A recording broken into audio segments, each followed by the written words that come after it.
અંબાજી મંદિરમાં જેઠ સુદ પૂનમના પાવન અવસર પર ભક્તોની ભારે ભીડ જામી હતી. મંદિરને આજે વિશેષ કેરી અને રંગબેરંગી ફૂલોથી આકર્ષક રીતે શણગારવામાં આવ્યું હતું. વહેલી સવારે યોજાયેલી મંગળા આરતીમાં મોટી સંખ્યામાં ભક્તો ઉમટ્યા હતા. દૂર દૂરથી આવેલા ભક્તોની લાંબી કતારો મંદિર પરિસરમાં જોવા મળી હતી. આ વિશેષ દિવસે સિદ્ધિવિનાયક અને અંબિકેશ્વર મહાદેવની આરતી પણ કરવામાં આવી હતી. ચાચર ચોક અને સમગ્ર મંદિર પરિસરમાં ભક્તિમય વાતાવરણ છવાયું હતું.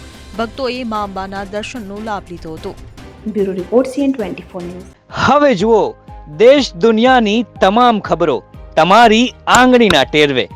ઉઠાવો મોબાઈલ અને Google Play Store પરથી ડાઉનલોડ કરો અમારી CN24 ન્યૂઝ મોબાઈલ એપ.